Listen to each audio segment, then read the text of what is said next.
Chapter 1. The Flower Market Mistake. The woman in the red dress was holding some large yellow flowers to her face. Behind her, there were lots more flowers. Big flowers, small flowers, flowers of every possible color. I was very pleased I'd got up early to see Nice's famous flower market.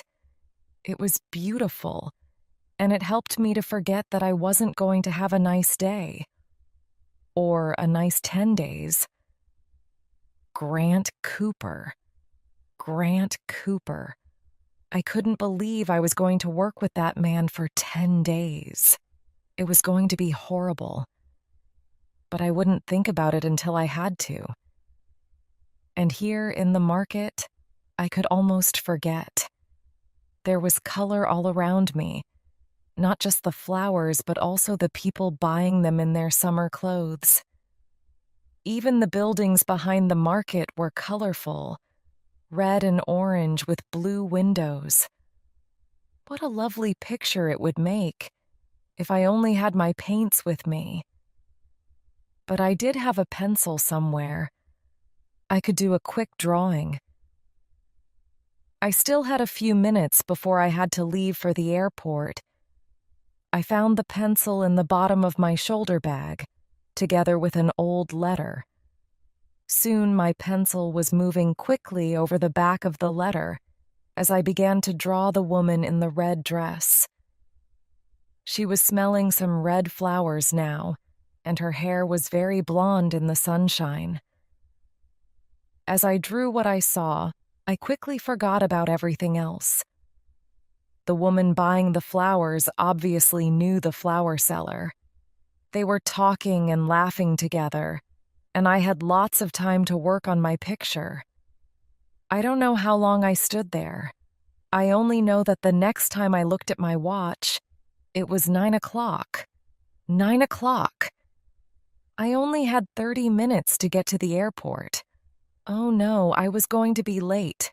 Again.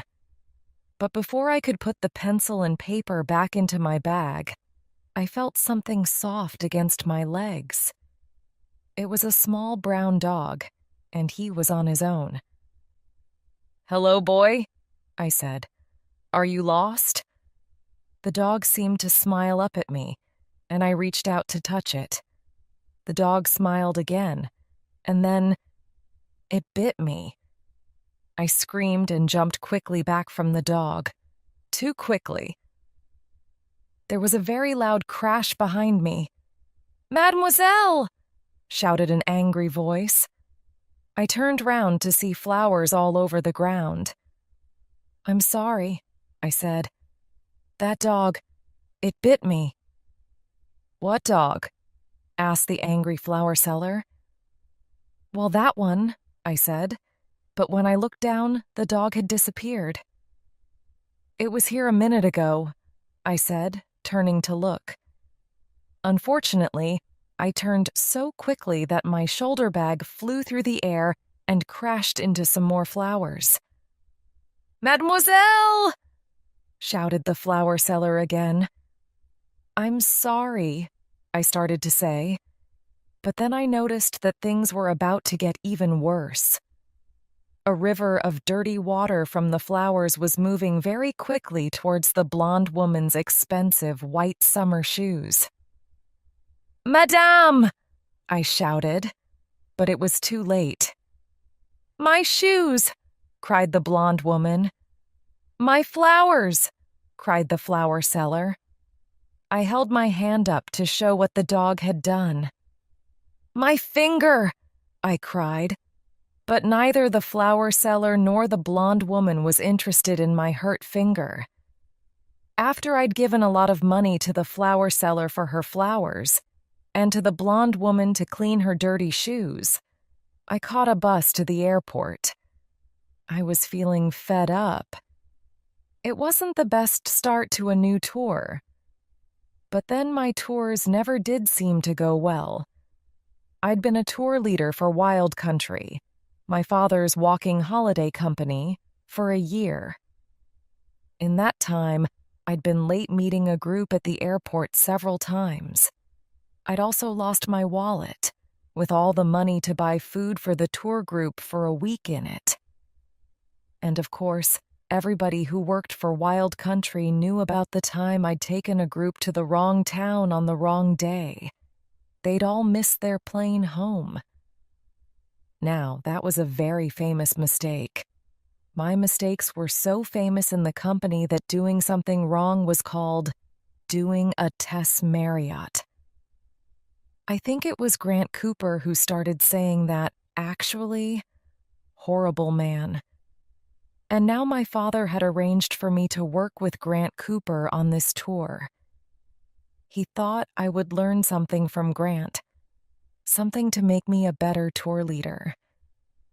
I thought my father was wrong. I was just too different to Grant, and I didn't want to be like him anyway. After 30 minutes in a hot bus with these thoughts going round and round my head, I felt very fed up, which was the opposite of how I should be when I meet a group at the start of a holiday. A tour leader should smile as often as possible. That's what it said in the book I was given when I started the job.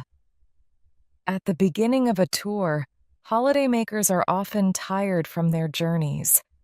They may also be worried about what the other people on the holiday will be like. A smile from you makes everybody feel better. So, as I entered the airport building, I tried to put a smile on my face. But it was difficult to keep it there as I tried, without luck, to find my group. Wild Country, walking in Provence? I asked any group of more than 4 people, but they all looked at me as if I was mad. I was beginning to think I'd got the time wrong or come to the wrong airport when I saw him. Grant Cooper. My heart immediately gave a jump, and not just because I was nervous about being late. I didn't like Grant, but he was very good-looking. I'd liked the look of him when I first met him. But then I'd spoken to him, and all that changed. I just didn't find him easy to get on with. Every time he spoke to me, I felt he was laughing at me. It made me so mad I wanted to scream. As I got closer, I could see that Grant had already found the group. There was nothing else to do but walk up to them with a big Wild Country smile on my face. "Hello, everybody," I said. "I'm Tess Marriott, one of your tour leaders. I hope you had a good journey?" "Hello, Tess," Grant said. "Did you get lost on your way to the airport?" My face went red. "No," I said. "I had a bit of an accident. But I'm here now, so perhaps we'd better make our way to the hotel. The Hotel La Tour, isn't it?"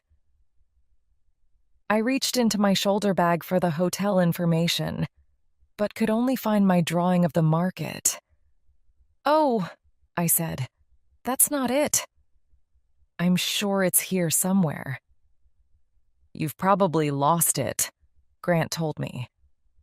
"But never mind. I have the information here. It's the Hôtel des Deux Tours." I turned my drawing over. "Here it is," I said. "Hôtel des Deux Tours. You're right." Grant smiled at me. "I usually am," he said. "Very nice drawing, by the way, Tess. Right, everyone. Now we're finally all here. Let's get on our way. The tour bus is waiting for us outside." As I followed everyone out of the airport building, I felt as if there must be smoke coming from the top of my head. It was the way I always felt when I was around Grant Cooper. "Thank you very much, Dad," I thought. "Thank you very much." Chapter 2. Please, Dad. I sat next to a woman called Ellen on the bus. She was Canadian, and she told me she'd been on Wild Country holidays all over the world. She seemed very nice. As I half listened to her, I looked at the other people in the group. It was a small group, only 5 people altogether. There was a couple who were kissing or touching each other all the time, and I thought they must be just married and on holiday. A honeymoon couple. They were called James and Sarah, but I knew I'd always think of them as the honeymoon couple. There was also a white-haired man of about 60 and a very beautiful Scandinavian woman of about 18 with long blonde hair. Astrid, she was called. She'd smiled when we were introduced, but now she was looking out of the window. I thought she looked sad. The man with the white hair was called David, and he had a walking stick. Grant was talking to him about the mountains. He probably wanted to know if David would be able to do all the walking on the holiday. Wild country holidays are really for people in good health, because the walks can be difficult. I knew Grant had to ask David about his leg, but I hoped he'd be kind about it. Before he started working for Wild Country, Grant had been a soldier for 5 years. Sometimes he spoke to tourists as if they were soldiers too. He'd spoken to me like that when we first met, but I wasn't going to let him do it on this tour. Oh no. The couple were kissing again. Ellen saw me looking at them. "Makes you feel a bit sick, doesn't it?" she said softly, and I had to put my hand over my mouth to hide my smile. A tour leader should not laugh at the tourists in their group. I didn't need the Wild Country book to tell me that. "What did you do to your finger?" Ellen asked me, and I saw Grant look over at us with that smile of his. "Yes," he said. "What did you do to your finger, Tess?" "It's a long story," I said, and turned my head away so I couldn't see him. But I still heard what he said. I thought it might be. And then he laughed. When we got to the hotel, I phoned my father, while Grant went to the front desk with the group. "I'm just on my way to a meeting, Tess," my father said. "Can I call you back later?" "This will only take a minute, Dad," I said. "I just want to ask you to let me work with someone else, please. I don't like Grant. We just don't get on well together." When he spoke, Dad sounded a bit impatient. "Oh, Tess," he said. "Grant's a good man, and he's very good at his job. You'll learn a lot from him." "Listen, Dad," I started to say, but it was no good. "Come on, Tess," he said. "You'll be okay. After all, when you take over the company, you're going to have to get on with everyone, aren't you? Now, I must go. My meeting's about to start. Love you." And he was gone. As I went to join Grant and the group, everyone looked at me. I felt as if they knew what I'd been talking to my father about. "Okay, Tess?" Grant asked me, and I smiled as nicely as I could. "Yes, thank you, Grant," I said. "Good," he said, and then turned to the group. "Right. You can go up to your rooms for a bit, and we'll meet back down here at 12 o'clock. I'll tell you something about the tour, and then the rest of the day is free for you to do what you like, okay?" After they'd all gone off to their rooms, Grant and I were left alone. "I can help you tell them about the tour if you like," I offered. Grant looked at me. "I didn't think you'd been here before," he said. "I haven't led a tour here," I said. "But I have been on holiday here. I know the area quite well." Grant smiled. "Well, I think I must know the area a little bit better than you, Tess. I've been leading tours here for over a year now. Anyway, I thought the idea was for you to learn from me." My face quickly went red. It was clear that Grant thought it was very funny that my father had sent me to learn from him. "I don't need to learn how to speak to a group," I told him. "I don't have any problems doing that." "No?" Grant said. "Well, of course, do add anything if you think it will be helpful, Tess." From the way he said it, I knew he didn't think anything I said to the group would be helpful. "See you back here in an hour." Grant turned to leave, then looked back. "Oh, and Tess, if you do leave the hotel, please don't get lost." He was laughing as he walked away. As for me, that smoke was starting to come out of the top of my head again. I knew it was. It was going to be a very long 10 days. Chapter 3. Shopping with Grant. "First thing tomorrow, we drive to Saint-André-les-Alpes," Grant said. "From there, we start a 6-hour walk through the forest to Castellane," Grant told the group.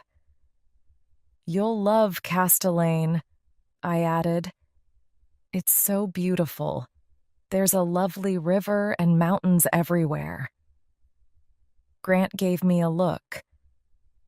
"Thank you, Tess," he said. "While we're in Castellane, you can climb up to the top of Robion Mountain, which is 1,660 meters high. Or there are some nice restaurants with tables outside if you want to just look at Robion with some good food and a glass of wine," I said. Grant's voice sounded cross.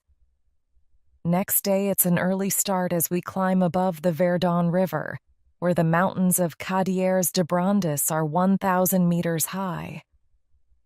"The colors are beautiful," I told the group.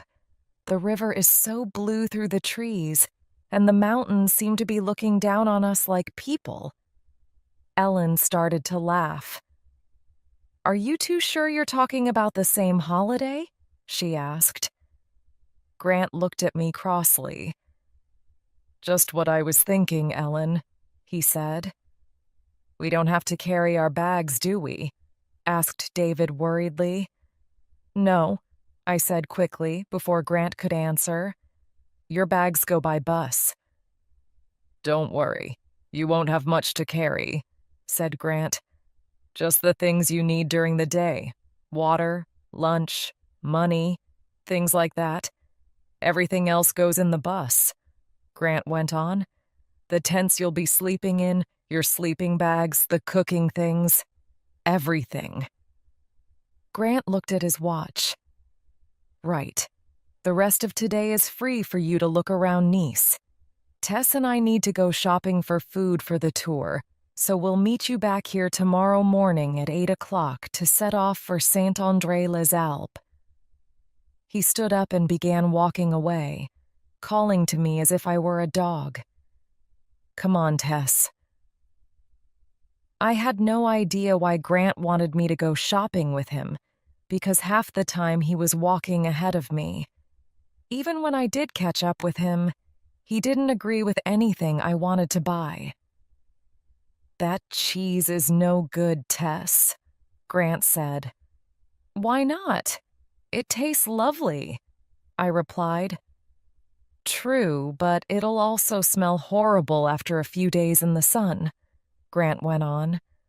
"Not peaches, Tess," he said. "What's wrong with peaches?" I asked. "They're too soft. Apples are better," he replied. And so on. By the time we'd finished our shopping, I wasn't feeling very happy at all. The fact that I secretly knew Grant was right about everything made it worse. I did like smelly cheese and soft peaches, but I really only wanted to buy them because he didn't want me to.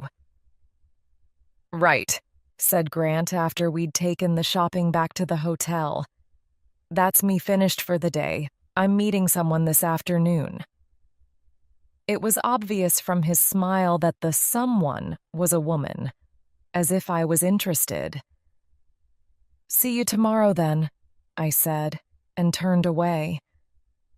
Yes, said Grant, at 8 o'clock. He'd said the words 8 o'clock loudly, and I turned back. I can tell the time, you know, I said, but I could see from his face he wasn't sure that this was true. Good, he said laughingly, but when I started to leave, he called after me again. Look, Tess. I turned round again. What is it now? I didn't ask to work with you, and I know you didn't ask to work with me. But here we are, so shall we at least try to get on with each other? I looked back at him crossly. He was the one who was doing everything he could to make me angry all the time. He was the one who was talking about my mistakes and laughing at me. I'll try if you try, I said. But I didn't like the smile he gave me. Of course I'll try, Tess, he said. Then he gave me a little wave and walked off, probably to meet his someone. Poor woman. She didn't know what she was getting herself into. As for me, I went back to my hotel room to work on a painting of the woman in the market. Or at least that was what I wanted to do. But I couldn't keep my mind on my work. Grant and some of the things he'd said to me kept getting in the way. Why did he enjoy making me angry so much? It had always been the same, ever since we'd first met. He thought I only had my job because Wild Country was my father's company. I left my painting and took a glass of orange juice over to the window. The street below was busy with people enjoying the sunshine as they looked in shop windows at expensive fashions. But I didn't really see them. I was still thinking about Grant. The trouble was, he was right. I did still only have my job because Wild Country was Dad's company. If it hadn't been his company, I'd have been out after the wrong airport mistake, I was sure. And the truth was, I wasn't very comfortable with that fact. Which was why Grant made me so angry when he talked about it. I didn't want to be a bad tour leader. In fact, I didn't want to be a tour leader at all. I wanted to be an artist. But Dad wouldn't hear of it. His father, my grandfather, had been an artist. But the family had been very poor because grandfather hadn't sold many pictures. Dad didn't want me to be poor. He'd worked very hard all his life, and now he was rich, and Wild Country was doing very well. I'm his only child, and since Mum died 15 years ago, Dad and I have always been very close. We may be very different, but we love each other very much. I wanted to please him, but sometimes it was very hard. I wanted to be an artist so very much. I wanted to do something I was good at, and I just knew I would never be good at being the manager of Wild Country, which is what Dad wanted me to be. Oh well. For now, at least, there was nothing I could do about it. So I went back to my painting of the woman in the market, and after a few minutes, I forgot about Grant and Dad. I forgot about everything except color and light and paint. Chapter 4. The tour begins. To be sure that I wasn't late the next day, I got up early and was down at breakfast by 7 o'clock. Ellen was already there, and when she waved to me, I took my breakfast over to her table. "Morning," I said. "May I join you?" She smiled at me. "Please do." I sat down and put sugar in my coffee. "Did you enjoy your afternoon in Nice?" I asked. Ellen nodded. "Oh yes," she said. "I did lots of shopping. It's a very good thing our bags go by bus." She looked at me. "How did you and Grant do with your shopping?" Something about the way she was looking at me made my face go red. "Fine," I said, and she smiled. "He's a very handsome man," she said. "Is he?" I said. "Don't you think so?" continued Ellen. "I haven't really thought about it," I said, which of course wasn't the truth. I just wanted to talk about something else. "Are you looking forward to today's walk?" I asked. Ellen smiled again. "Yes," she said. "Very much." At that moment, Grant came into the restaurant, and both Ellen and I looked his way. He wasn't alone. A tall woman with black hair was holding his hand. "Who is that?" Ellen asked me, not sounding pleased. Grant saw us and called over, "Good morning, ladies." "Beautiful morning, isn't it?" "That," I told Ellen, "must be his French girlfriend." "Is she coming on the tour with us?" asked Ellen. "I have no idea," I said. But in the end, the woman didn't join us when the bus set off for Saint-André-les-Alpes. Grant kissed her goodbye, and then he got on the bus. The woman stood and watched us drive away. She looked sad. Ellen was sitting in the seat next to me. "Do you think he'll see her again?" she whispered. But I didn't want to think about it. "Who knows?" I said. Grant was sitting at the front, next to the driver. He turned round to look at us. "Okay, as we're driving along, I'll tell you something about what we're going to do," he said. Grant stopped to smile at everyone, and everyone, except me, smiled back. "As you'll know from the holiday information, on this tour we spend 2 nights au sauvage," he went on. David spoke up. "I read that, but I wasn't sure what it meant," he said. "It means we put our tents up in the wild," Grant told him. "We won't be using a campsite, and we won't be near any towns or villages, so there'll be no bars or restaurants." "And no toilets?" Ellen asked him with a smile. Grant smiled back. "That's correct, Ellen," he said. "No toilets.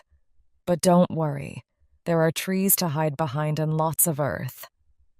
Astrid didn't look very happy about that, and to tell the truth, I didn't blame her. But actually, Astrid didn't ever look very happy. I made a note in my mind to have a quiet talk with her soon. The poor woman looked as if she wanted to cry all the time. Something must be wrong. "Tonight we have both toilets and a very good restaurant, you'll be glad to hear," Grant continued. "Okay, one more thing before I let you enjoy the rest of the journey. When we stop for the night, you'll all need to learn how to put your tents up. I'll show you how to do it tonight, but after that, you're on your own. Don't worry, it isn't difficult. But it's important to put your tent up safely, or it could blow away if the wind gets strong." "Okay." Grant looked at us all. "Does anybody have any questions? No? How about you, Tess? Anything you want to add? About all the beautiful colors we'll be seeing, perhaps?" He was having another joke at me, I knew. But this time he wasn't going to make me cross.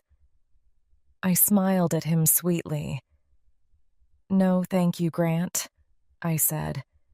"I think you've told us everything we need to know for now." Grant turned around, and I felt Ellen touch me with her elbow. "Isn't he wonderful?" she said. "I could eat him, I really could." "No, thank you," I thought. "I don't want my stomach to hurt." Chapter 5. Colors and Conversation. We began our 6-hour walk from Saint-André-les-Alpes at about 11 o'clock. Soon we were beginning to climb up a very big hill. Grant was at the front with Ellen, and they looked deep in conversation. The honeymoon couple were behind them, holding hands, and then came Astrid, David, and myself. As I walked, I could hear the sound of Ellen laughing, and I thought she was probably already letting Grant know how wonderful he was. Grant's head would be very big by the end of the holiday. Though come to think of it, it was already quite big. Women always seemed to be throwing themselves at him. I had no idea why. Appearance wasn't everything. You only had to spend a few minutes with the man to know that. I decided to talk to David and get to know him better. Going uphill is hard work, isn't it? I started. But actually, David seemed to be doing okay. Better than me, in fact. I find it more difficult going downhill with my leg, he told me. Do you? I said. What did you do to your leg, if you don't mind me asking? I crashed my motorbike when I was 20, he told me. Oh, I said. How awful. David smiled at me. It was my own fault. I was riding badly, he said. And anyway, it was a long time ago. I can't really remember what it's like not to have a bad leg anymore. It certainly doesn't stop me doing what I want to do. I can see that, I said. David was walking quickly, much more quickly than me. Actually, he said, looking back at me, do you mind if I go on ahead? My leg hurts in the afternoons, but it's fine in the morning. Of course not, I said, feeling stupid. As one of the tour leaders, I should be able to climb these hills with no problem. But actually, I was feeling a bit tired. Well, it was a very big hill. As I'd told Grant, I'd been here before on holiday. But it hadn't been a holiday like this. I'd come with a friend, and we'd driven everywhere in her car. After about half an hour, my legs really hurt, and I was very hot. I stopped for a moment to rest and looked down the hill towards Saint-André-les-Alpes. The town looked very small, and the light was beautiful. There was sunshine on the buildings, and the roofs were an orange-red color. The hills around the town were dark, though, and I saw that the sky was full of large black clouds. Tess, a voice shouted to me from further up the hill. I looked up to see Grant and the rest of the group looking down at me. What are you doing? Grant's voice was angry. Just looking at the colors, I shouted back and began to walk again. When I reached the group, Grant's face looked like one of the black clouds I'd just seen in the sky. When she's not a tour leader, Tess is an artist, Grant told everyone. He thought people would laugh, but they didn't. Really? Said Ellen and David together. Even the honeymoon couple, James and Sarah, looked interested. We're looking for some pictures for our new home, they told me. A picture of this area would be really good. Well, I said, pleased. If I have time, I'll do one for you. Grant's face looked even more like a black cloud than ever. Can we continue walking, please? He said. If you've seen enough colors for now, Tess. Sarah laughed behind her hand, and I smiled at her. I'll talk to you and James about it this evening, Sarah, I told her. We began walking again. 10 minutes later, it began to rain. Very heavily. Within seconds, those people in the group who hadn't brought their raincoats with them, which was Sarah and James, Astrid, and of course me, were wet through. I caught up with Astrid. "We'll soon dry out when the sun comes out again," I told her with a smile. "It gets so hot in the south of France." "I don't like the heat," Astrid said unhappily. "Oh," I said. So why had she decided to come on holiday to a hot part of the world when she didn't like the heat? Astrid's hair was very blonde. Her skin was very fair, too. I hoped she had a sun hat with her. "Well, we'll be walking through the forest very soon," I said. The rain stopped when we reached the forest. Unfortunately, the trees shut out the sunshine, so those of us with wet clothes walked along very uncomfortably. Even my walking shoes had rain in them. I could feel the water between my toes every time I put my foot down. It was horrible. Ahead of me, Sarah and James were laughing together. They didn't seem to mind about being wet, and it was easy to think of them in 30 years' time telling their grandchildren about it. When we went on our honeymoon, it rained and rained and rained. I thought about trying to talk to them about the painting they wanted. Then they looked at each other and kissed, again, and I decided to leave it for a while. So I turned to Astrid. "They look very happy, don't they?" I said with a smile, but Astrid didn't smile back. "Yes, they do," she said in her sad voice, "though I cannot understand why they are on this holiday.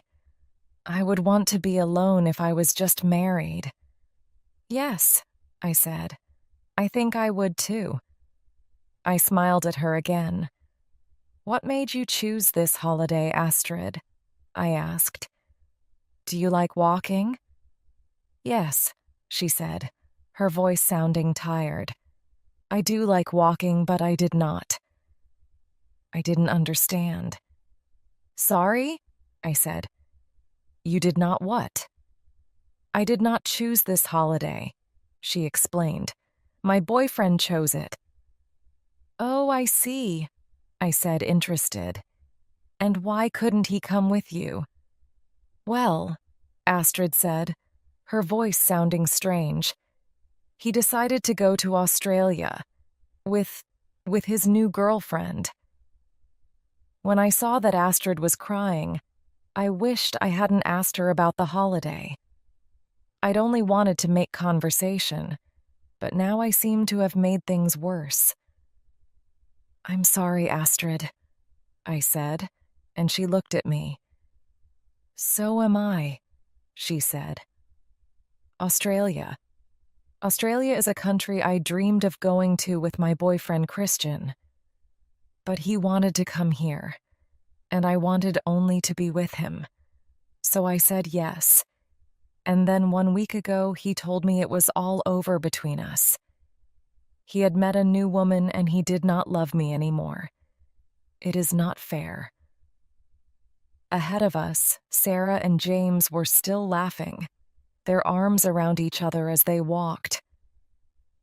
Astrid stopped walking and put her hands to her face. She was crying really loudly now, and everyone, including Grant, turned round to see what was wrong. "Oh, very good work, Tess," I told myself angrily, putting my hand on Astrid's shoulder. Very good work indeed. Chapter 6. Tents and Cafe Bars. I'd like to be able to say the day got better after this, but I can't, because it didn't. Astrid stopped crying, but she was quiet and unhappy all day. Just after lunch, it started to rain again, and it didn't stop all afternoon.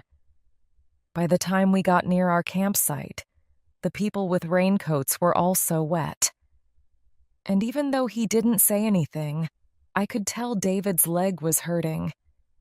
Even Ellen, James, and Sarah had stopped smiling. I'll go on ahead and meet the driver. The bus should be there by now, Grant said. Just walk straight on, Tess. You can't miss the campsite. It's called Les Pins de Montagne, and it's about 2 kilometers away, just through the village. With that, he walked quickly away, leaving us to follow. We stood in a wet group under some trees, watching him until he went around the corner, and then I turned to look at everybody. "Okay," I said with a smile. "Anybody know any jokes to make us feel better?" There were a few smiles, but nobody said anything. "Okay," I said. "I'll start. Where do horses go when they're ill?" I waited a few moments before I told them. "To the hospital." "That's a very bad joke, Tess," Ellen said, but most people were smiling. "Okay," I said. "How about this one? What game do cows play at parties? Musical chairs." "That one's even worse," Ellen said. But everyone laughed because the joke was so bad. As we walked on through the rain, other people told their own jokes. By the time we reached the village, we were feeling happier, and when we reached a cafe bar, Ellen stopped. "I don't know about anybody else, but I'd really like to go in there for a nice hot cup of coffee," she said. The others agreed. "Okay," I said. "I'm sure a quick cup of coffee would be fine." The cafe bar was warm with comfortable chairs. Even though it was August, there was a nice fire burning. "I made a fire because of this weather," the cafe owner told us.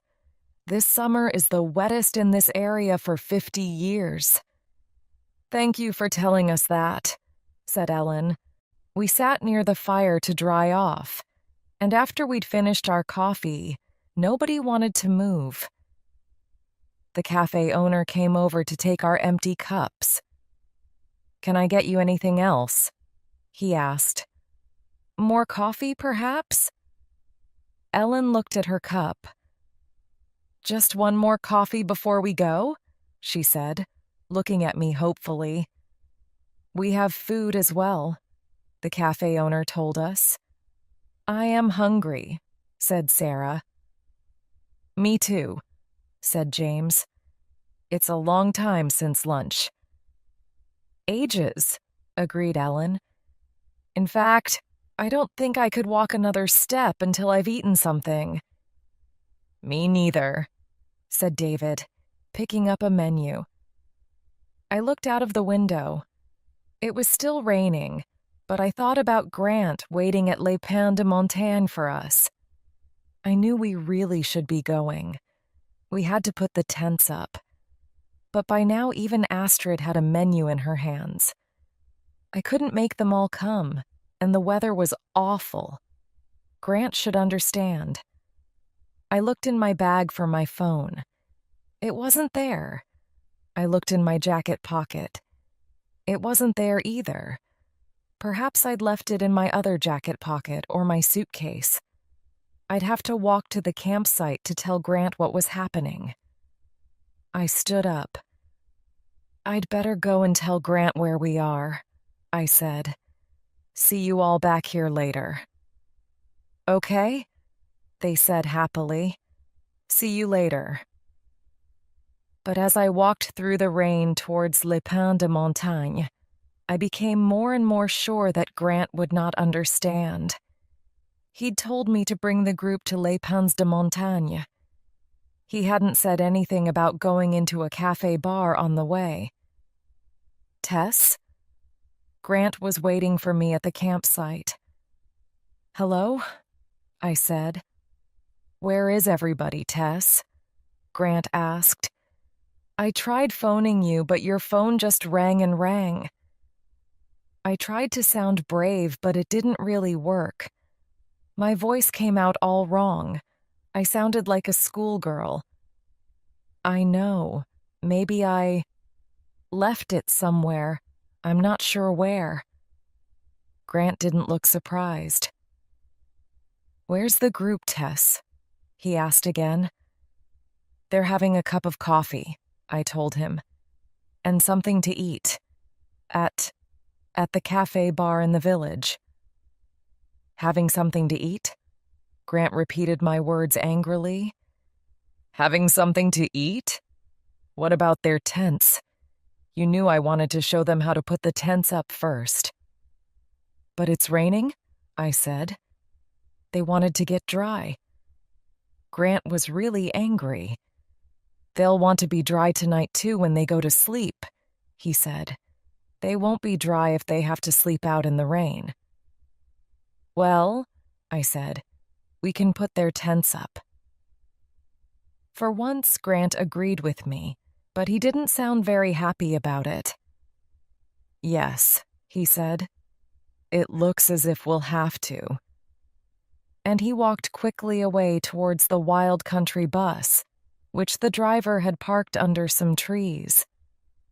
I followed more slowly, feeling a bit worried as I watched Grant get the tents out of the bus. I hadn't actually put a tent up before, but it couldn't be too difficult, could it? It was. Within minutes of getting my first tent out of its bag, everything had gone wrong. The tent was very large, and I couldn't tell which way round it went. While I was trying to find out, the wind caught the tent, and soon it was over my head like a big, wet blanket. Oh, I cried, fighting to get it off. Grant came to help.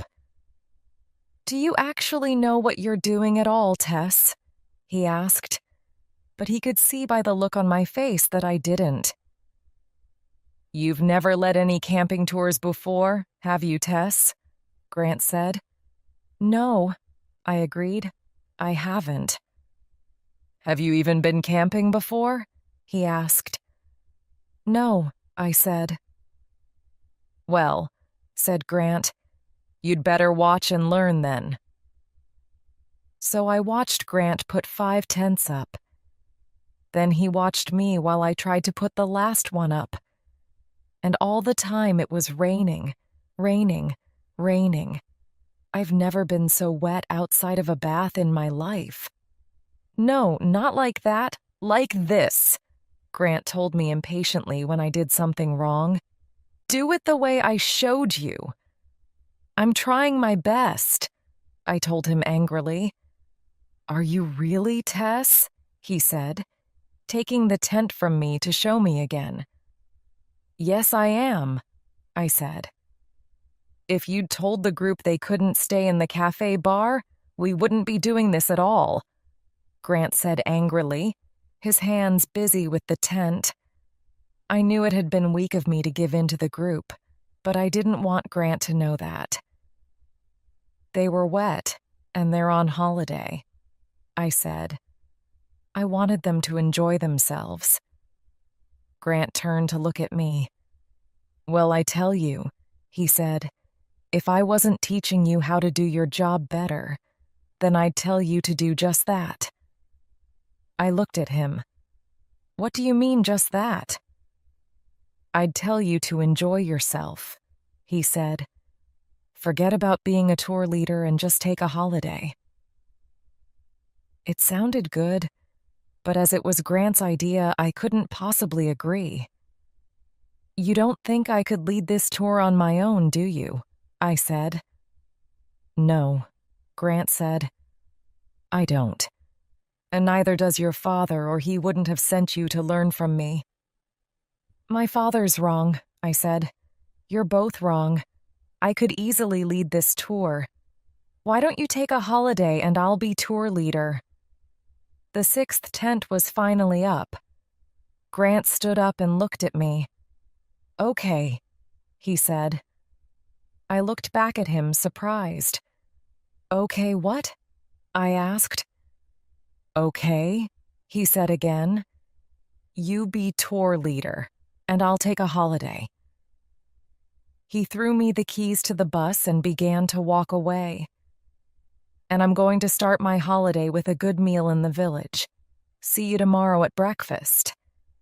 But, I said, but he just gave me a wave without stopping. Bye, Tess, he said over his shoulder. I stood there, watching him go. Now what had I done? When I got back to the cafe bar, I found that most of the group had drunk wine with their meals. They were still sitting by the fire, and they were loud and happy. Tess, Ellen said loudly when she saw me. Everything okay at Les Montagnes de Pins? Les Pins de Montagne, I told her unhappily, my stomach feeling very empty at the smell of the food in the cafe bar. Yes, your tents are all up. Maybe we'd better go now before it gets dark. But no one was interested in leaving, so I stopped trying to be a good tour leader and ordered something to eat. And then everybody had some more wine. By the time we finally got back to Les Pins de Montagne, it was almost midnight. It took us quite a long time to find our tents in the dark. As we walked around, Ellen, James, and Sarah were laughing. Shh, I said, trying to be a good tour leader again. People are trying to sleep. For some reason, that only seemed to make them laugh even more. Shh, they all said loudly. I thought I heard a loud cough come from Grant's tent. But finally, everybody was safely in their tents and I could take my wet clothes off. I was tired, cold, and a bit worried about the next day. Would Grant really do what he'd said? Take a holiday while I acted as tour leader? I put on my nightclothes and got into my sleeping bag. Well, if Grant wanted to play games, it was fine by me. I knew we needed to get packed up quite early the next day, but it must be easier to take a tent down than to put one up. Everything would be fine. Chapter 7. Asking for help. But you can't take a tent down when somebody's still sleeping in it. And at 9 o'clock the next morning, nobody seemed to want to get up. Across the campsite, Grant was finishing his breakfast. He smiled and gave me a wave. Morning, Tess, he said. Sleeping in, are they? Oh dear. Let me know when you're ready to leave, will you? And then he lay down on the ground and put his hat over his face. I wanted to run over and knock his hat off his face, but I didn't. I went into Ellen's tent and gave her a shake. Ellen, I said, it's time to get up. She said sleepily. What time is it? 9 o'clock, I told her, but Ellen had already gone back to sleep. I left her to sleep a little longer and went to try David. I called his name, but he didn't hear me, even when I put my head inside his tent. There was a lot of soft laughing coming from Sarah and James's tent, so I didn't like to go in there. Only Astrid was awake, and she looked as if she hadn't slept all night. I will get up in a moment, Tess, she said in her sad voice. Astrid's tent was close to where Grant was. As I came out of her tent, I heard him say something from under his hat. Pardon? I said, going closer. What did you say? Just as Grant took his hat off his face, I fell over a stone on the ground. I ended up almost on top of him, and our faces were suddenly very close, too close. I asked if you needed any help. He said softly, and for some reason I couldn't stop looking at his mouth. It was a very nice mouth. I'd always thought so, right from the first time we'd met. And suddenly I was remembering how it had looked when he'd kissed the French woman beside the bus. Tess, he said.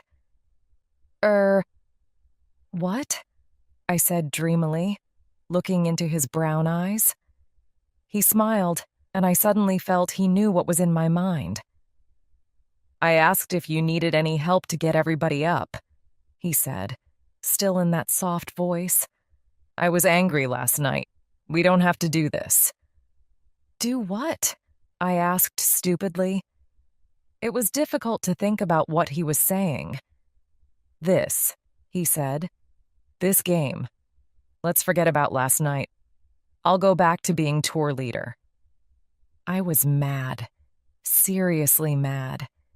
This was Grant Cooper. Grant Cooper, who enjoyed making my life as difficult as possible.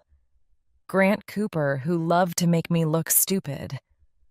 What was I doing looking at his mouth and thinking about kissing him? "No," I said, getting quickly to my feet.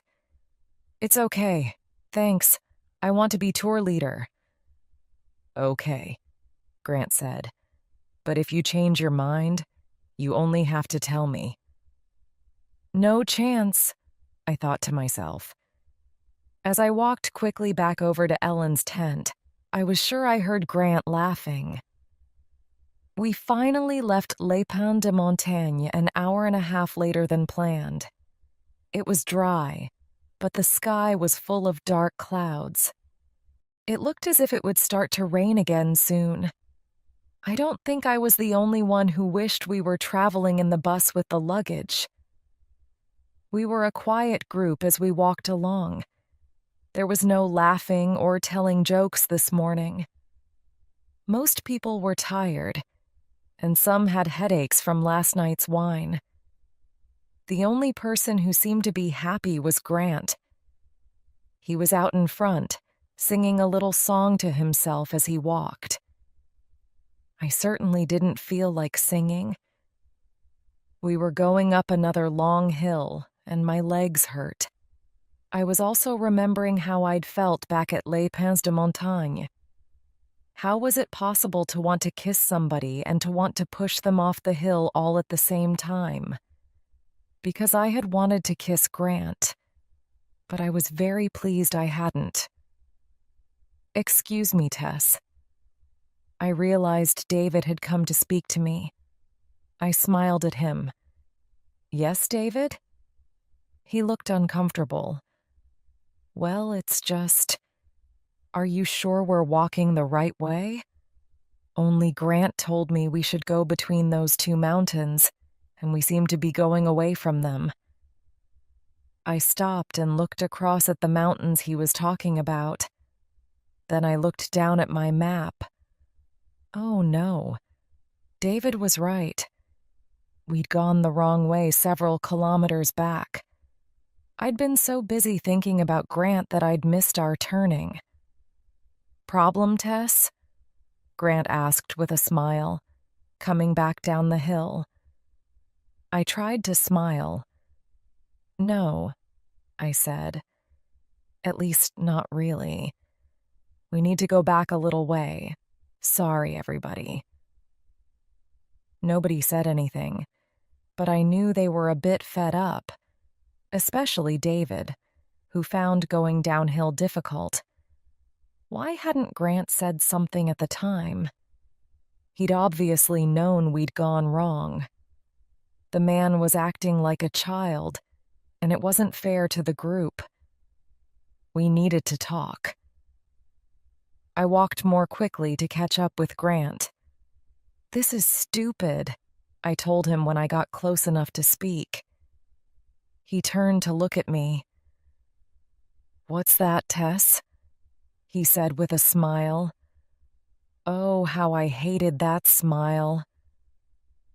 "Why didn't you tell me we'd gone wrong?" I asked. "You didn't ask me for help," Grant said, walking on. "You're the tour leader. I didn't like to tell you what to do. But as I said, if you do want help, you only have to ask." And with that, he walked on more quickly. There was no way I could keep up. But if I thought things were bad, worse was to come. When we were high up on a mountain with no trees near, it began to rain again. Very hard. We all had our raincoats with us that day, but the rain was falling so hard even they couldn't keep us dry. It was time for lunch, but there was nowhere to stop, and it was difficult to see where we were going. I wasn't even completely sure where we were. I had a picture in my mind of us still being up on the mountain in the rain by the time night came. I knew I needed help to get everybody safely down. Feeling a little sick, I walked up to Grant. "Can you help?" "What's that?" he said. I'd spoken quietly because I hadn't wanted anybody else to hear, but I knew Grant had heard me. He just wanted to enjoy hearing me say it again. But I had no choice. It didn't matter how I felt. What mattered was that everybody in the group was safe. "I don't think I can do this," I said. "I think we're lost. I need your help." Grant looked at me. "Say please," he said. I wanted to hit him. "Please," I said. "Please, can you help?" He smiled. "Of course I can," he said. "I told you. You only had to ask. It wasn't so difficult, was it?" It had been difficult. One of the most difficult things I'd ever had to do. But it was worth it. Within 10 minutes, we were eating our lunch under some trees which Grant knew about. For the rest of the afternoon, we walked the right way up and down the hills with him at the front. I walked at the back, happy to leave him to it. I didn't even try to talk to anybody. I was busy with my thoughts, which were about my dreams of becoming a full-time artist. I had to do it. I had to. I was a bad tour leader, and that was never going to change. I'd always be a bad tour leader. My father would just have to understand. I'd tell him as soon as we got back to Nice. Chapter 8. Funny Pictures. The next few days were much the same. Grant walked at the front, and I walked at the back. Grant had us up by 8 o'clock in the morning and ready to leave by 9. Every day we went up mountains and back down them again. We ate our lunch at 1 o'clock, and we rested at 11 o'clock and 3 o'clock. By 6 o'clock in the evening, our tents were up, and at 7:30 we ate dinner. Oh, and there was something else that was the same. It rained. Every day. One afternoon, Ellen was walking next to me. "This holiday is no fun," she said. "It's more like work than a holiday." She looked at Grant, who was at the front as usual. "He may look good enough to eat, but he's just Mr. Clock. Do this at this time, do that at that time. And tonight it's going to be even worse. No toilets, no restaurants." I don't know whose idea this camping au sauvage was, but it was a stupid idea. "I'm fed up, Tess. Can't you tell us some bad jokes? That was fun." I looked at Ellen, who I now thought of as my friend, and smiled. Maybe I did have something to offer the group. Something Grant didn't seem to be able to give them. "I'll think of something," I told Ellen. Ellen smiled at me. "Good," she said. "And while you're doing that, I'm going to have another try at making Mr. Clock up there take it easy." I watched as Ellen walked quickly to the front to join Grant. It wasn't long before I heard them laughing, but nobody was laughing very much by the evening. The place where we were to spend the night would obviously be beautiful on a nice evening. But it wasn't a nice evening. It was wet, and the moon was behind a cloud. Everybody ate dinner together in the cooking tent, but there wasn't very much conversation. After the plates were cleared away and washed, I shouted to everybody above the noise of the rain on the tent, If anybody wants a caricature of themselves, I'm happy to draw one, I said. What's a caricature? Astrid asked. It's a picture that makes you look stupid, Grant told her helpfully. I gave him a dirty look. It's a funny picture, I explained to Astrid. It does look like you, but if you have a bit of a big nose, I make it very big. Or if you have small eyes, I make them very small. Astrid nodded. I know. I've seen those in newspapers sometimes. No, I don't think I want one, thank you. Ellen stood up. Well, I do. She sat down in front of me. Come on, Tess. Make me look as stupid as possible. Anything for a laugh. I moved some of the lamps so I had enough light to see. Then I held my pencil in my hand and sat looking at Ellen while I decided how to draw her. The best thing about Ellen's face was her eyes. They were beautiful, warm and friendly. She was so full of life, too. That was what I liked about her. Things were never boring when Ellen was around. Her hair was very alive. She had a lot of it, and I thought it must be very difficult to brush in the mornings. Suddenly I smiled to myself. You've thought of something, haven't you?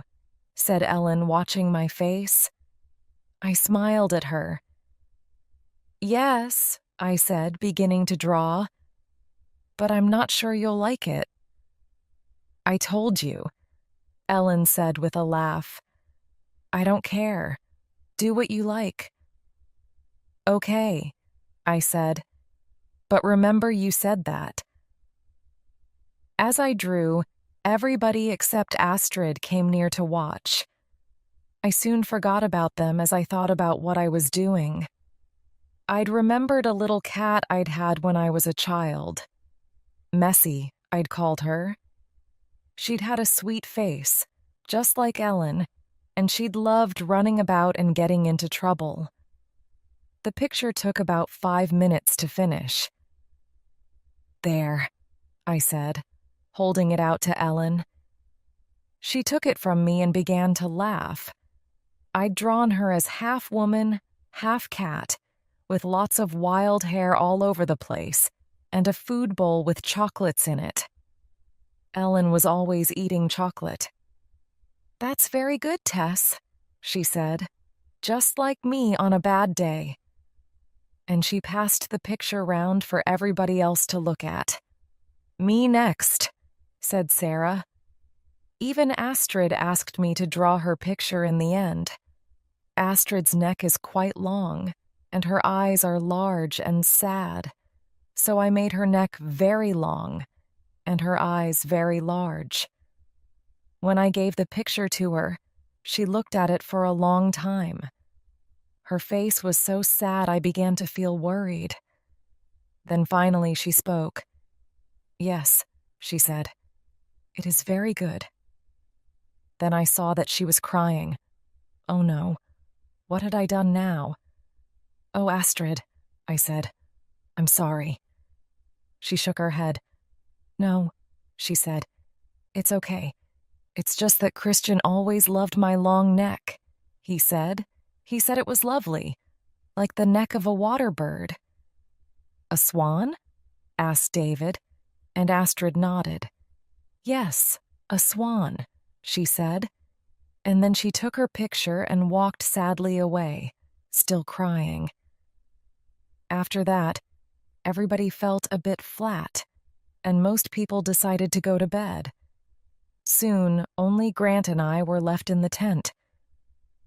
Well, I said, standing up, but Grant put out a hand to stop me. Wait a minute, he said. You haven't done a caricature of me yet. Chapter 9.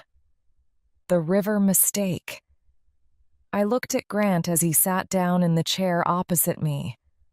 I didn't want to draw him, and I knew why. It was because I didn't want to spend all that time looking at him.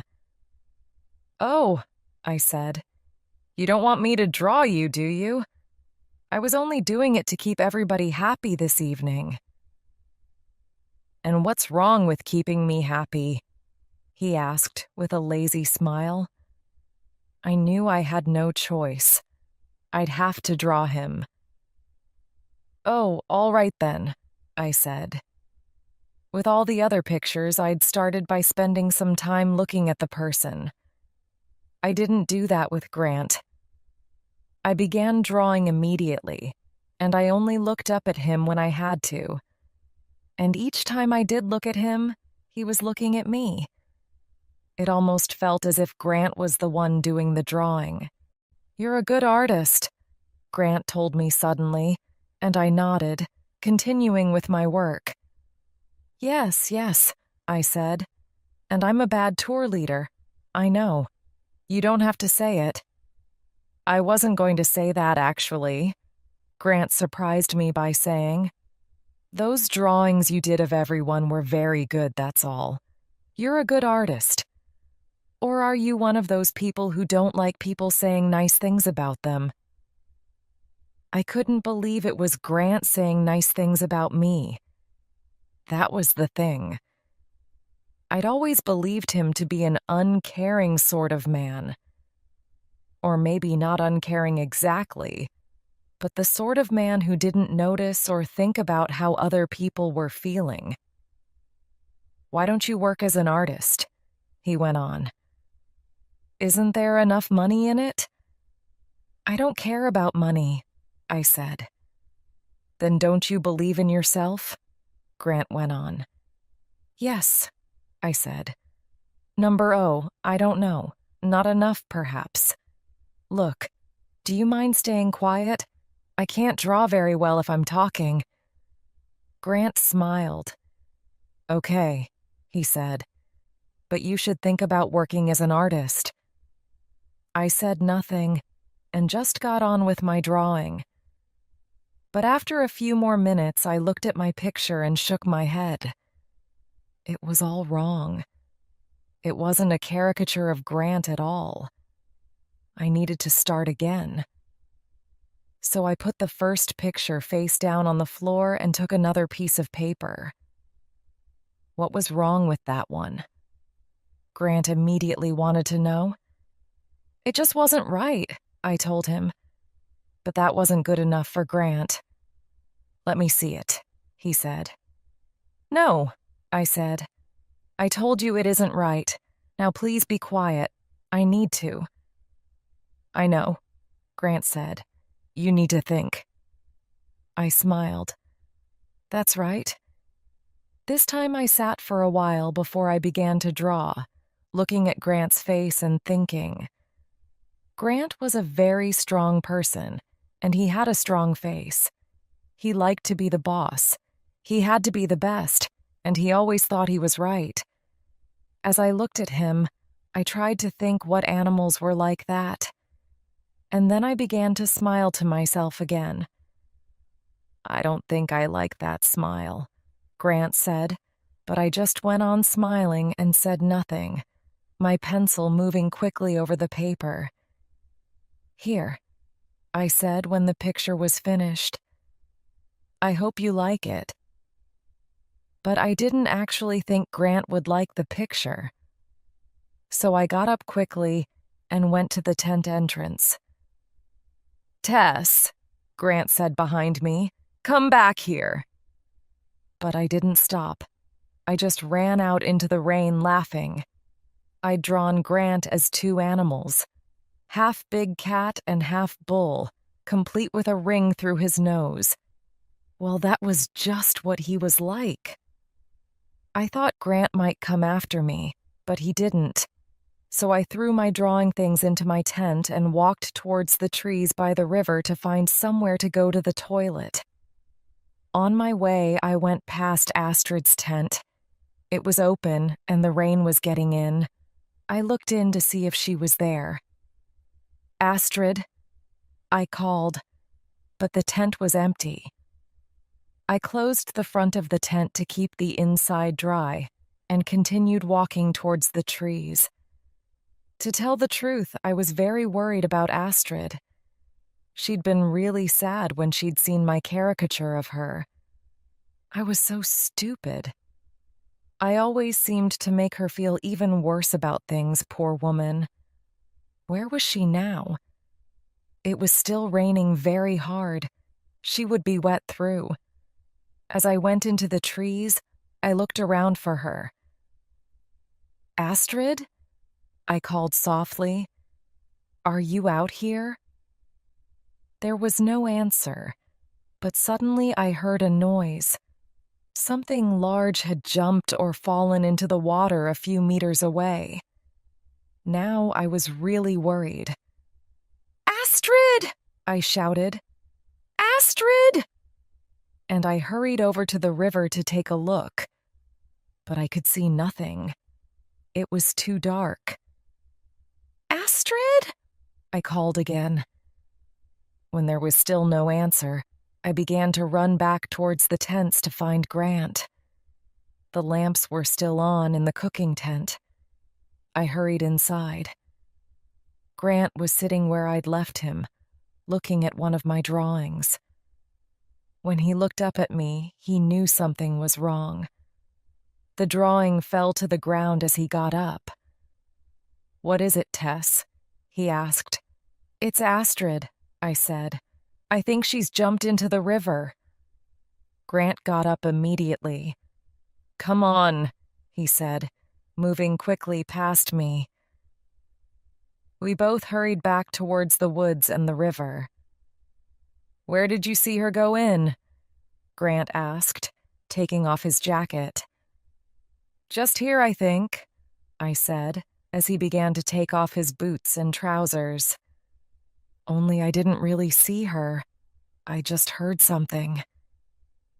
But my words came too late. Grant had already jumped into the river. I watched from the trees as Grant swam through the cold water.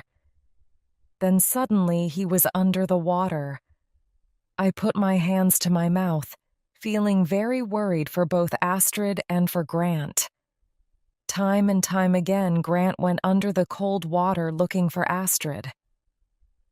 After a while, Grant looked at me from the river. I can't see anything, he said tiredly. Are you sure it was here you saw her go in? I was beginning to feel terrible. Well, actually, the thing is... I started quietly. What? Asked Grant. Speak up, Tess, I can't hear you. I coughed. Well, I said a bit more loudly, I didn't actually see her go in at all. Grant looked at me. What? Well, I said, I did try to tell you, but you... At that moment, there was the sound of something getting out of the water further up the river. Grant and I both looked towards the noise. So we both saw, at the same moment, a very large, very wet dog, which was running through the trees towards us. After the dog had gone, I looked at Grant. Sorry, I said. But he said nothing, and began to swim towards me through the dark water. He was still quiet after he'd got out and was putting his clothes on again. I'm sorry, Grant, I said again, but he just walked away through the trees. I hurried after him. I'll make you a nice hot cup of coffee, I told him. Finally, he spoke. No, thank you, Tess, he said. You'd probably fall over and burn me with it. I stopped trying then, and followed him sadly through the trees until we got to the tents. Astrid's tent was still closed. I watched as Grant got down on the ground to open it. Astrid? He called softly, and the next second the quiet of the night was broken by the sound of a woman screaming. What is it? What do you want? Go away. It's all right, Astrid, Grant said quickly. It's me, Grant. I just wanted to. Go away! Astrid screamed again. People began looking out of their tents to see what was going on. Astrid, please, Grant said. I just need to. No, I'm not interested in you, do you understand? Get away from my tent. All right, Grant said, quickly closing the tent and getting to his feet. Then he saw everyone was looking at him. It's all right, he said. You can all go back to sleep. Then he looked at me. Talk to her, will you? After all, you started this. And he began to walk away. Okay, I said, feeling fed up. He was right. I had started all of this. Why hadn't I stopped to think? Or checked to see if Astrid was back in her tent before I ran to Grant like a wild woman? Astrid, I said, speaking through her tent. It's okay. Don't worry. Grant was just checking to see if you were safe. That's what he says, Astrid replied through the tent. But I have seen the way he looks at women. No, really, Astrid, I said. He was just... Even you, Tess, Astrid said. He looks at you that way, too. You should be careful. Now, good night. I want to sleep. I stood up slowly. Good night, Astrid. After all that, I found it difficult to get to sleep. I'd made yet another big mistake. Because of me, Grant had jumped into a river for no good reason. And now Astrid thought he was a dangerous man. I would have to try to explain it all to her again tomorrow. But I wasn't sure she would believe me. What was it she'd said? That Grant looked at women? That he looked at me? Was it true? I hadn't seen him look at me like that. There was something else I hadn't seen before as well. It had hurt Grant that Astrid was afraid of him. When he'd walked away, he hadn't just been angry, he'd been hurt. It was a side of him I hadn't seen before, and it made me think about him differently. I turned over, trying to get more comfortable in my sleeping bag, but I still couldn't get to sleep. I was thinking about drawing Grant now, the first drawing, when I hadn't seen him as a big cat or a bull. I'd drawn him just as he was. A strong man, yes. A man who always thought he was right, yes. But a handsome man, too. That was why I'd stopped working on that picture. It was because I thought it showed the way I felt about him. You like him, a voice said inside my head, and suddenly I knew it was true. Grant often made me so angry I wanted to throw something at him. But as I got to know him better, I saw that he could be quite nice when he wanted to be. I closed my eyes. Oh no, I said to myself. You can't like him like that. You can't. But I knew that I did. Chapter 10, An Unnecessary Mountain. We were a fairly quiet group the next morning when we set off for the day's walk. Astrid didn't seem to want to talk to anyone. I saw that she was making sure she stayed as far away from Grant as possible. I still wanted to explain to her what had really happened, but it seemed a good idea to leave it for a while. What was all that noise about last night? Ellen spoke quietly so the others couldn't hear. But I didn't want to talk to her before I'd had the chance to speak to Astrid. Nothing, I said. It was all a mistake. What sort of mistake? Ellen asked. I smiled at her. I think we should forget about it, I said. Tell me about your job. Ellen looked at me. No, thank you. I came on holiday to forget about my job. You're no fun anymore, Tess. You're getting as bad as Mr. Clock up there." And she walked away. Oh dear. Still, I'd been a tour leader for long enough to know it was impossible to please everybody all of the time. However, it would be good to please some people some of the time.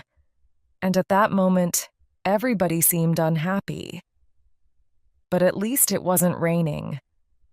But because we'd all expected rain, we were all wearing our raincoats and lots of clothes.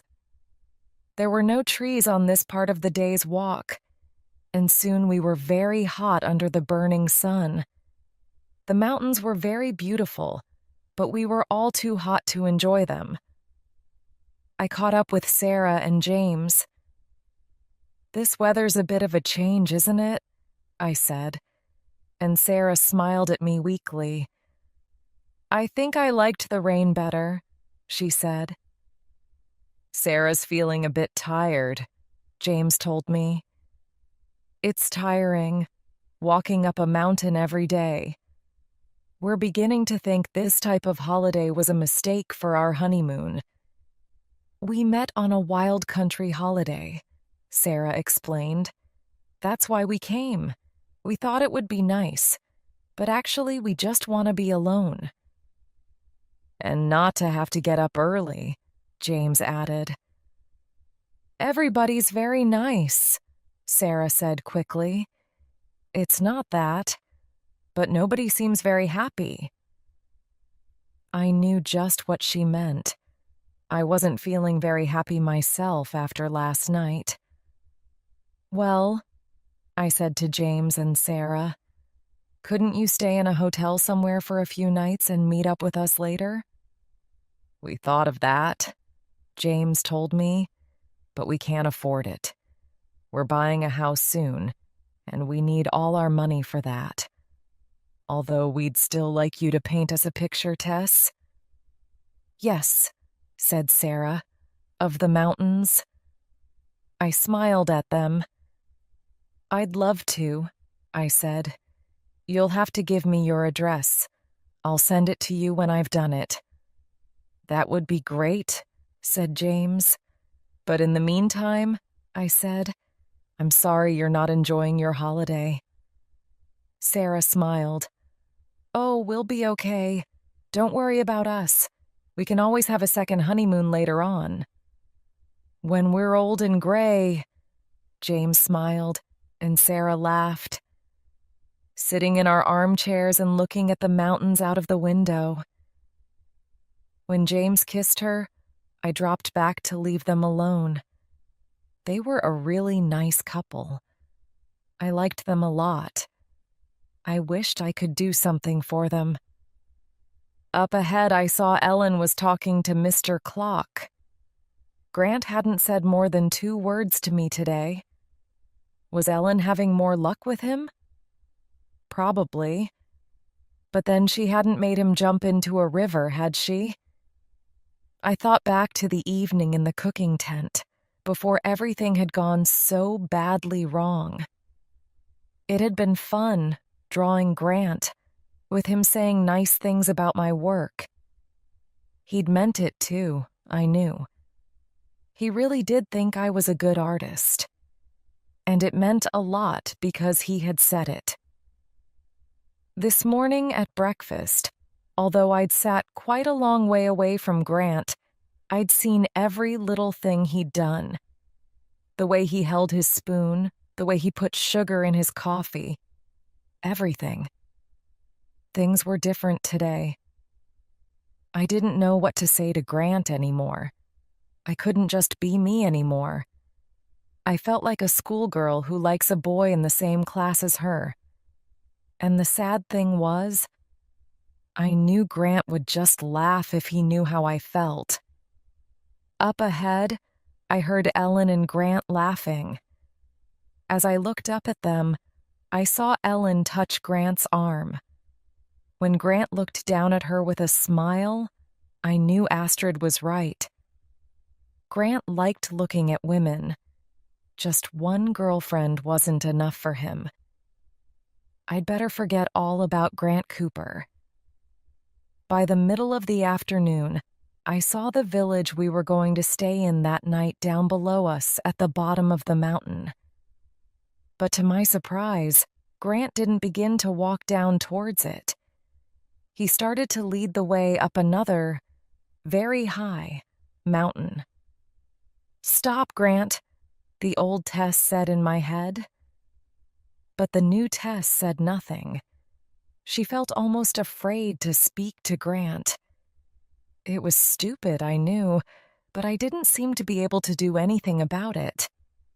I was feeling quite fed up, actually.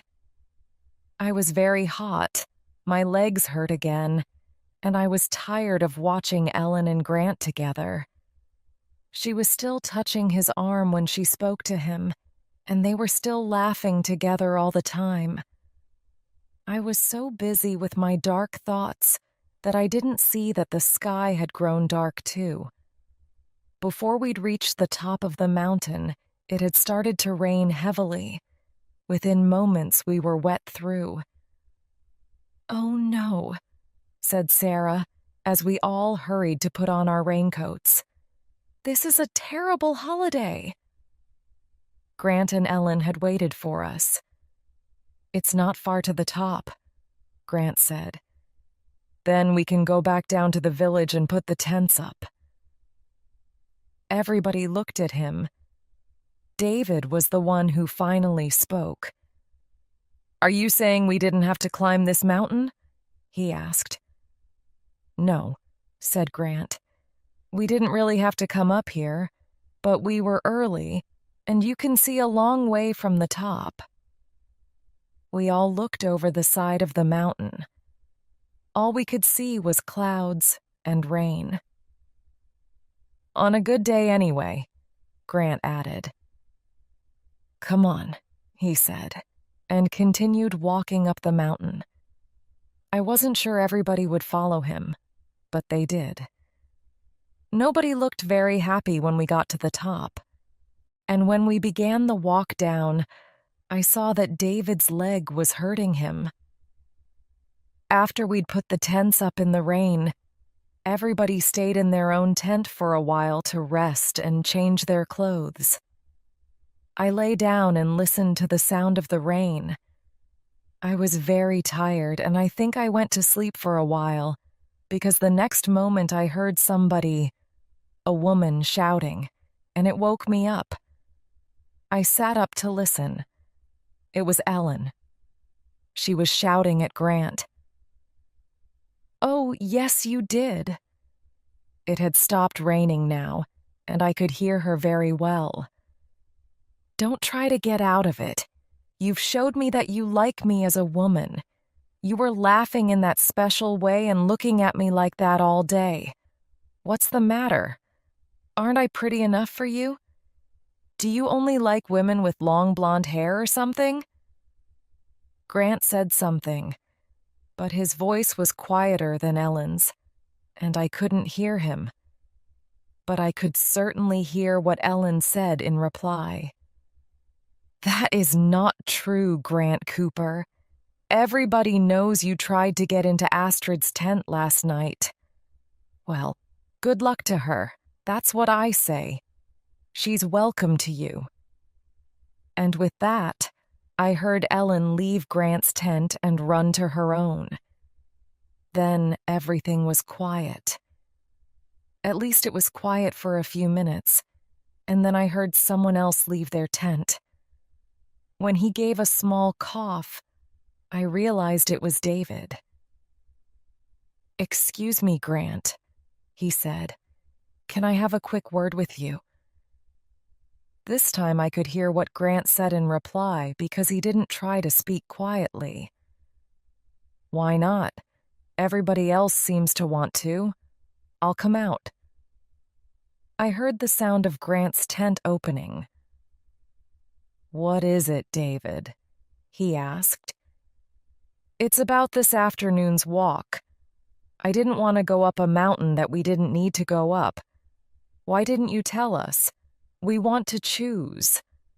I don't think it's your job to choose for us. As leader, you should." "I tell you what, said Grant, sounding angry. I won't be the leader anymore, okay? Tess can be the leader. I can see you all like her much more than you like me. I put my head out of my tent in time to see Grant walking away. He gave me a quick look. Did you hear that, Tess? Over to you. And off he went. Chapter 11. An important phone call. Nobody felt like cooking that evening, and Grant hadn't come back. So we walked in a quiet, unhappy group to the village to find somewhere to eat. There was only one hotel, but it looked nice enough, so we went inside. There was a free table by the window, so we sat at it and looked at the menu. It was still quite early, and there weren't many people in the restaurant. Perhaps that's why I noticed the woman behind the bar through the open restaurant door. It was the woman from the flower market, the woman with the white shoes. Difficult to believe, I know, but it was true. It was her, and she seemed to own the hotel. Well, excuse me, I said to everyone. I won't be a minute. And I went over to speak to the woman with the white shoes. I'd thought of a plan to help Sarah and James. Now that the woman wasn't angry about her shoes, she was actually quite nice. Her name was Marie. She was certainly surprised when I told her about my idea, but after a while she agreed to it. I was really pleased. At least one good thing might happen today.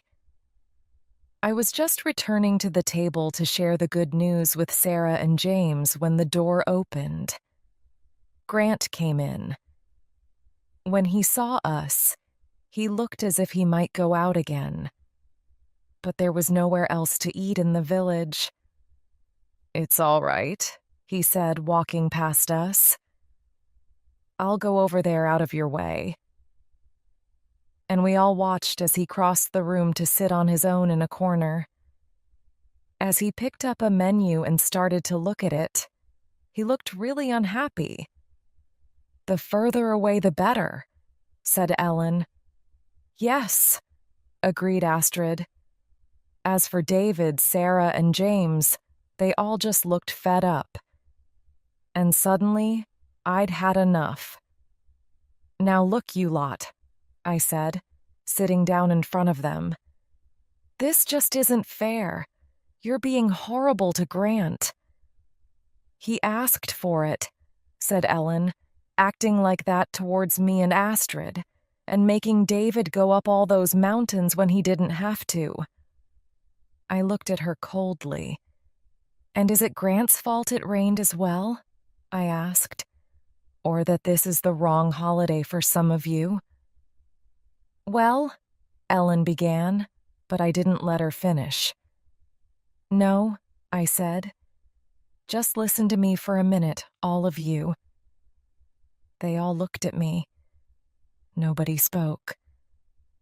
"Astrid," I said, looking at her, "you were wrong. Grant came to your tent to check that you were okay, that's all. I was worried about you last night. You seemed so sad. I thought you had. Well, it doesn't matter now what I thought. I was worried, that's all. I didn't know where you were. I told Grant about it, and he tried to help. Nothing else." Next, I looked at Ellen. "Grant tries to be friendly to everyone. It's part of his job. From what I heard, you thought it meant more than that. You're a lovely woman. I'm sure lots of other men will be interested in you. If Grant isn't interested in you in that way, that's no reason to hate him." "But," Ellen started to say, but once again I didn't give her the chance to finish. "David," I said, looking at him next. "You're right. Grant should let you choose not to go up a mountain if you don't have to. But on a sunny day, it would be beautiful up there. David nodded. That's true, he said. Sarah and James, I said, moving on. They looked at me. What have we done wrong, Tess? Sarah asked, sounding worried. I smiled. Nothing, I said, except choose the wrong holiday. But I've found a way to put that right, at least for a couple of nights. How? James asked. Yes, how, Tess? Sarah added. My smile grew even bigger. Marie, I said, nodding towards the hotel owner, has agreed to let you stay here in the hotel for 2 nights. She has a nice double room you can have. Sarah and James looked worried. But we told you before, Tess, James said. We can't afford to pay for a hotel. You don't have to pay, I told them. The room won't cost you anything. But why? Sarah asked. Marie and I have met before, I said. I painted a picture of her. She hasn't seen it yet. It's back at the hotel in Nice. But she liked the drawing I showed her. She wants to put the picture up in the hotel. I said she could have it if she let you have a room here. Sarah smiled. Oh, Tess, she said. We can't let you do that, James said. I smiled at them both. I want to do it, I said, and then I stood up. Now, if you'll all excuse me, I'm going to sit with Grant. I walked away from them, feeling very good that I'd sorted everything out. On the other side of the restaurant, Grant was still looking at the menu. Then suddenly I saw the hotel phone in the bar behind him and changed my mind. Grant could wait for a little while. I had to speak to my father.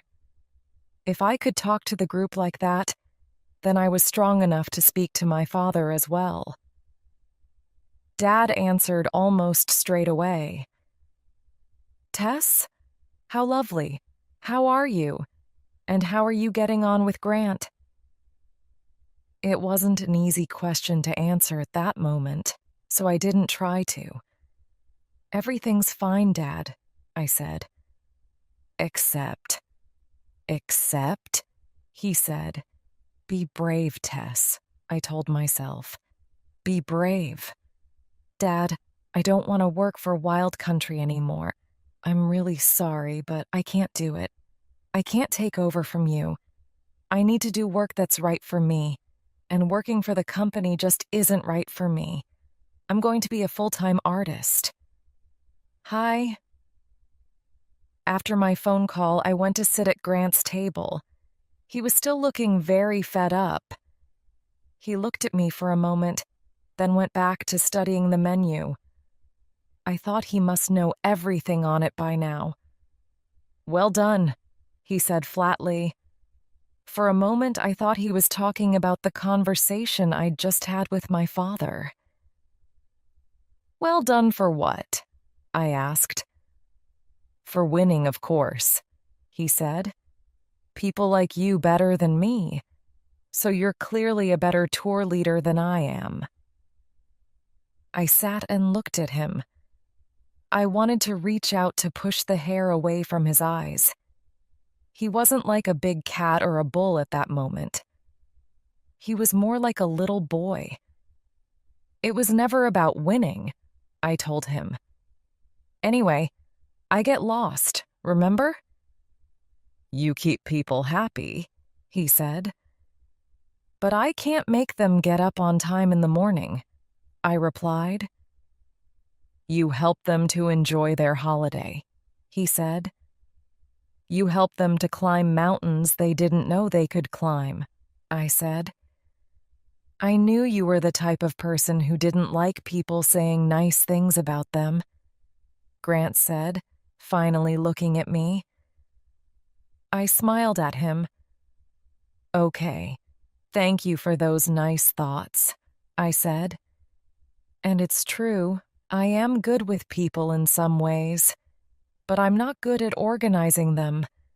And a good tour leader has to be able to do that. I'm not even good at organizing myself. That's what I've just been telling my father.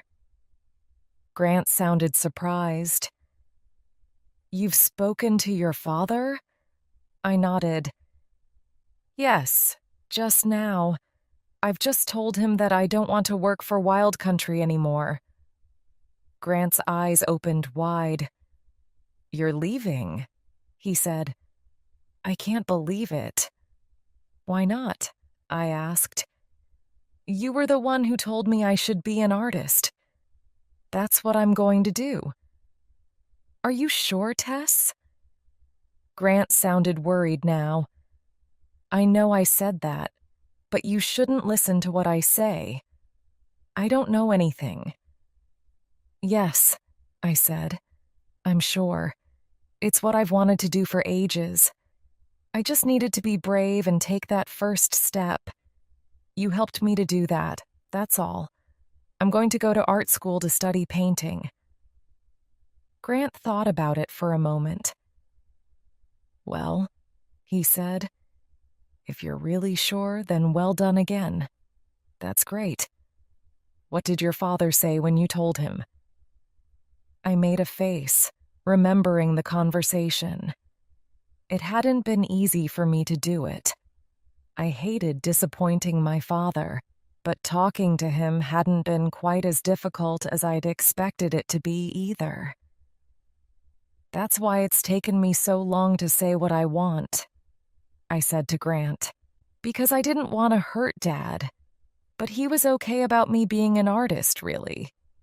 He said he'd been waiting for me to say something for ages.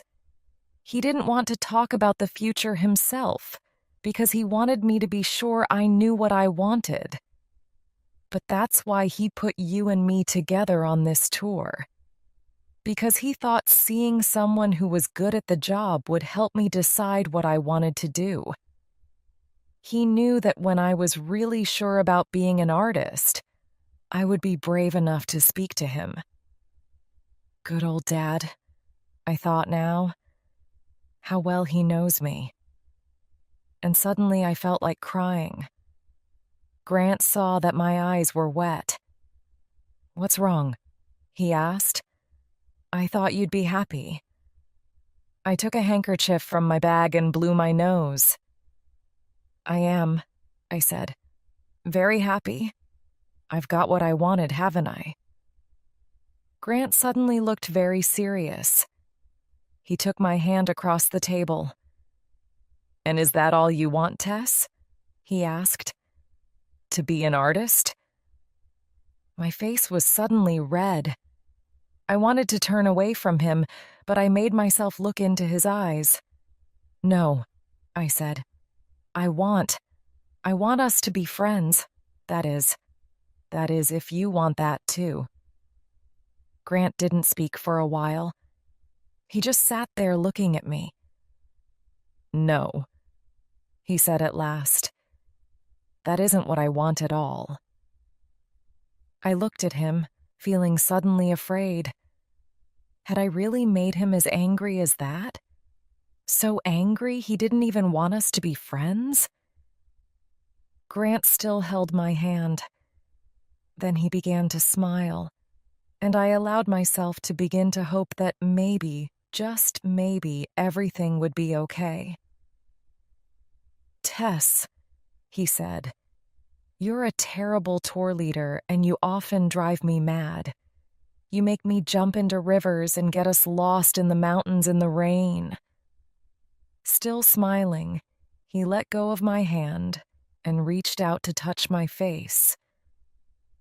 But the reason I don't want to be your friend, he went on, is because I like you. I really like you. And I want you to be my girlfriend. Chapter 12. Mademoiselle Van Gogh.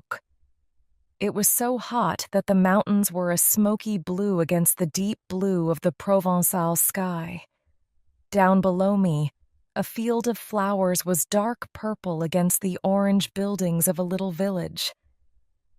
I knew I'd have to go soon, so I worked quickly, trying to make the right colors with the paints I had with me.